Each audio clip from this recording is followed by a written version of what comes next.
Meet Rick Strawn. He kidnaps children for money. Out of all the kids I've taken, I don't think I have ever taken a kid that wanted to go, was happy about going. He's a former police officer from Atlanta who's found a new calling. He'll come to your house at night and remove your child for you. But for that matter, I don't think I've taken many of them that didn't profess to hate their parents when they walked out the door. Strawn is at the sharp end of a growing popular industry in teenage behavior modification, the part that doesn't take kindly to scrutiny from the outside world. Because within America's vast camp culture are an estimated 3,000 to 10,000 teenagers being held in remote institutions against their will with little or no official oversight. It's a billion-dollar industry. It's hugely profitable. It's very easy to make money this way, and since there's no regulations, you really can't get in trouble for it. The Worldwide Association of Special... A major player is WASP, a consortium based in Utah, earning $90 million a year. For teens struggling in their home, school, or community. It sells tough love for troubled kids, but the reality is something quite different. I was pinned down. He grabs me by the back of the head, slams it 10 times, grounds it 10 times, and then slams it 10 more times. More and more people would start jumping on you and like holding you down. And like, they'll do silly things to you, like they'll grind your bone into the concrete floor. All your joints, they'll grind it into the floor. Under the Geneva Convention and the laws of the United States, many of these things can't be carried out in our federal institutions and are not being carried out against the detainees at Guantanamo Bay. This is a rare glimpse over the secretive WASP fence. The structures on the right are punishment cages. The only activity, repeated circular laps around a dusty yard. This for more than £20,000 a year per child.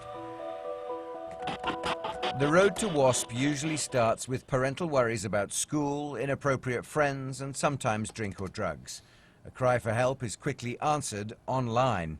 There's often a diagnose your child's problem questionnaire. Does your teen struggle with basic family rules and expectations? Yes. Is your teen verbally abusive? No.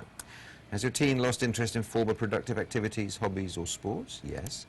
Do you have difficulty getting your teen to do simple household chores or homework? Who doesn't? With little effort and a touch of honesty, you've got an emergency on your hands. Your child is on the road to jail or worse, unless you act soon. Chase Woods is a classic example. He was just 13 when his mother and new stepfather sent him away to a WASP facility, first in the United States, then to another in Mexico. Things were not all that bad. Chase was having some issues at school. He was having problems with teachers. It was nothing too terribly new. And he was approaching an age where we felt like if something didn't shift, then he could get into trouble.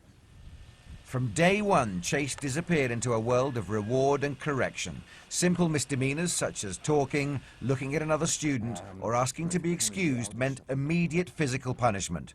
Thrown down and restrained for hours at a time. On this command, the command was what was it?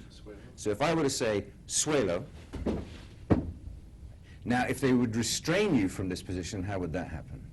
They'd pull your arm back because you would be like this, and they'd rest their knee in your shoulder blade, pull your arm back, and they'd grab you by the back and slam it, and grind it, and slam it. And then if they had multiple people, it'd be like that, and you'd be back, somebody slamming your head, and somebody would squat down right in front of you like you're doing. Yeah. Grab me by the head and slam it, and then when they bounce it or go to grind it, it slaps sand in my face. How many people could there be? 1, 2, 3, 4, 5, 6. 6 or 7. 6 adults. My primary function as a parent is to protect my child. I failed. Now, what was the other one? Was it prayer position? Like how did that? Or with your arms out to the side like that. It just depends, you know. How many hours could you find yourself in that position? 12 to 14. 12 to 14 hours. Mm-hmm. And you have to keep on your toes. You couldn't rest back on your heels or like that or anything like that. You're engaged the whole time. Anybody you tell this kind of story to, they look at you like you're crazy. Like you've been in a war and you've been to Guantanamo Bay or Abu Ghraib or something. They don't know how to think about it. Long-term lasting changes are only made when teens are given enough time WASP programs claim to reunite families. When this is accomplished, the war is over, and the family structure can then be restored. But to this day, Chase and his mother barely speak. Hey. What's going on? I'm doing all right. We're supposed to have a talk. You look fabulous. Can we hug? The, Can I hold your hand? The other one? The gulf between them swims with anger on one side, guilt on the other. It has caused a distance between us that was never there before. I don't know if I can fix it. All I can do is just be who I am and hope that over time, you know, it works out. Not surprisingly, few teenagers go willingly. Many are taken off by professional escorts like Rick Strawn. Posing as parents with a difficult teenager, we secretly filmed him as he offered to snatch the child from his bedroom in the middle of the night and take him thousands of miles away. We'll do all the bookings, we'll arrange all the flights, we'll get everything, you just let us know when, and we'll set it all up. Strawn didn't ask for any evidence that the boy needed to be taken away, nor did he need any time to evaluate the child. We can do it on a couple of days' notice. really? Yeah. And he's perfectly happy to use handcuffs. I said, cuffs don't embarrass us. But they're very embarrassing and very humiliating. But probably most of all, they're very uncomfortable, the person's going to wear it. Strawn has been in this business for 9 years and claims to have escorted more than 1,500 teenagers. The cost of this service, should we decide to hire him, $3,570. There are at least 20 such businesses in the US, yet neither they nor the facilities they take the children to are subject to any kind of oversight. Most of them are not licensed. Many of them have congregated in states that have no licensing laws at all. So they're more or less running free to discipline these children in whatever way they think is appropriate. 3 countries, Mexico, Costa Rica, and the Czech Republic, have shut down WASP operations, citing their repeated abuse of teenagers. But WASP maintains no official regulation is needed for its remaining facilities in America and Jamaica. And both Congress and the US Justice Department have refused to control the way WASP and its associated businesses treat children. The issue of legal control may be thorny, but it's also quite clear. Thus far, the US government is unwilling to impose any kind of regulation whatsoever on this billion-dollar industry. And it's not just American teenagers. Ashley Ruddock was held for a year and a half in WASP schools in Montana and Jamaica. He says it made no difference. He came out as angry as when he went in. Yeah, I'm angry. I was angry the whole time and still am angry that I've just wasted a year and a half of my childhood, basically. I missed out 2 years of my childhood. Silly. Now more than 80 parents and children have filed a collective lawsuit accusing WASP of abuse.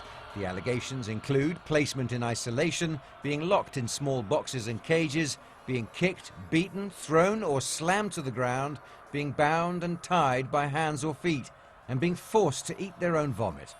And they claim that in many instances, the abuse could be accurately described as torture of children. WASP's facilities tend to be located well away from prying eyes in remote and isolated locations. We asked to visit one so we could judge conditions for ourselves. WASP refused. Instead, its president, Ken Kay, provided us with a written statement in which he said, "The group of out-of-control teens our member schools deal with have a long history of distorting the truth, fabricating and manipulating. No one believes that abusing or mistreating anyone is proper," he says. "The only time any physical restraining should happen is when well-trained staff are involved to protect the well-being of a student, other students, staff or property. If all else fails," he goes on, "physical intervention should only be done to protect everyone and not as a punishment." Those claims will be tested in the lawsuit filed by former inmates like Chase Woods. If their claims of widespread and institutionalized child abuse are upheld, the entire multi-million-dollar brat camp industry could find itself on trial. Andrew Wilson, Sky News in Washington.